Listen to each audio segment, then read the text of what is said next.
Hello, everyone. Thank you, Ilona, for inviting me to give this lightning talk.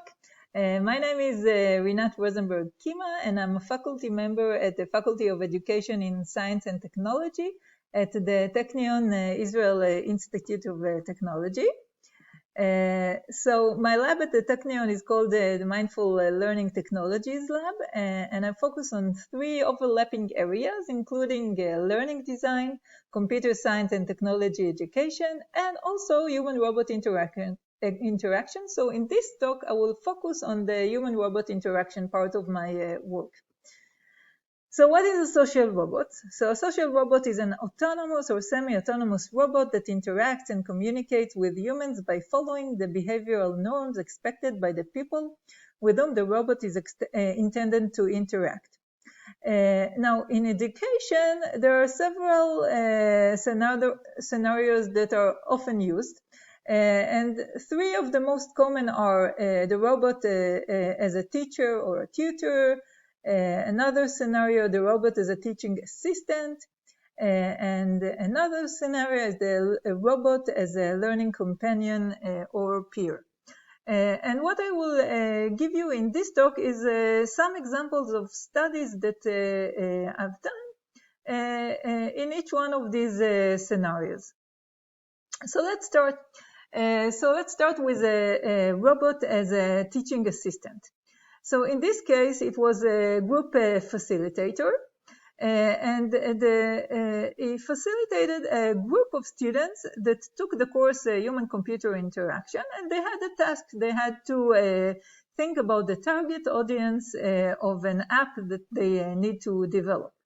And basically, the motivation for that was just watching the regular class before, without the robot.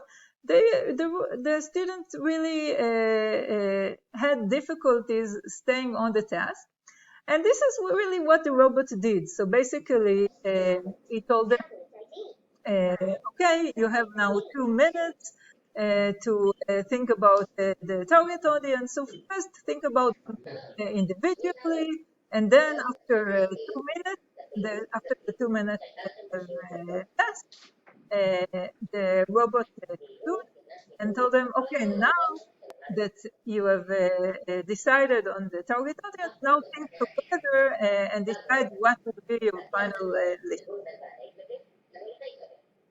So what did we find here?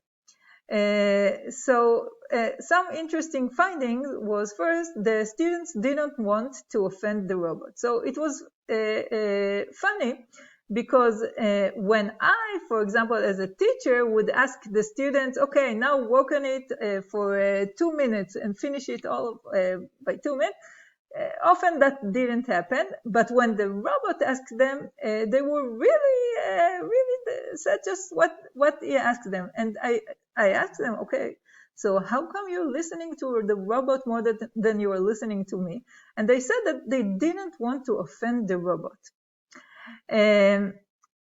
So they did what the robot asked them, even though they realized it is not really intelligence. Okay, so it knew that the robot is not really intelligent. Okay, it was really not intelligent, not even like with a sophisticated an AI.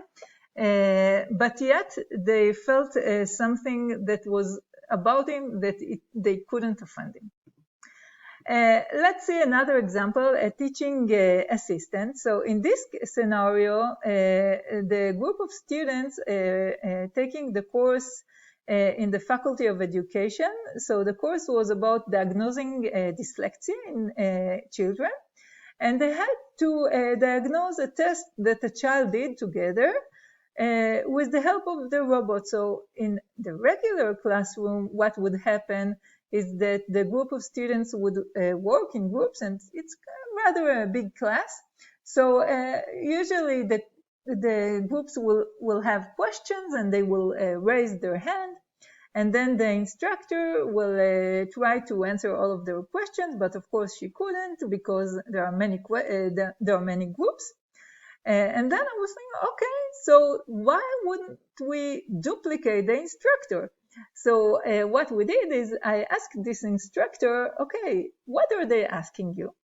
And she said, well, actually, it's really, it's a long list of questions, but it's really kind of repeating itself.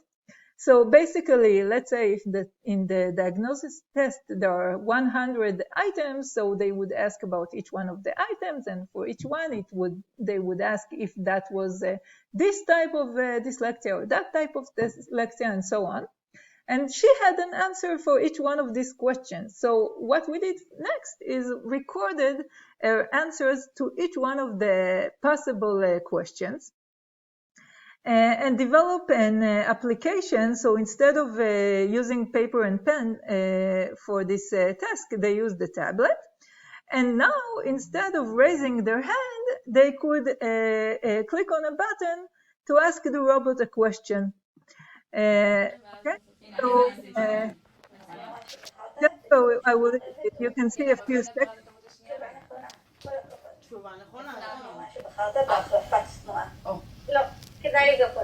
Okay, so basically the students were really attentive to the robot, and they really focused on their task, though. They didn't focus on the robot, but really on their task, but they received its help. So the students felt that the robot had advantages over the lecturer, okay? Even though it couldn't answer all the questions she could. So what were the advantages? They felt like it was not judgmental. They could ask as many questions as they want. Maybe sometimes in the classroom, you're embarrassed to raise your hand too many times.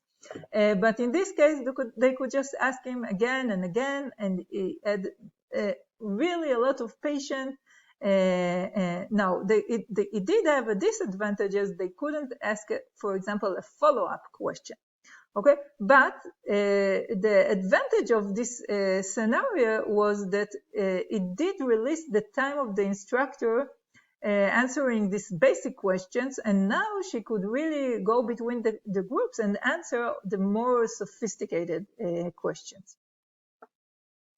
Another scenario, the social robot as a peer that fosters a growth mindset. So this is a project that I did in collaboration with the group of Cynthia Brizel from MIT, from the Media Lab. So this is a growth mindset robot. Let's see.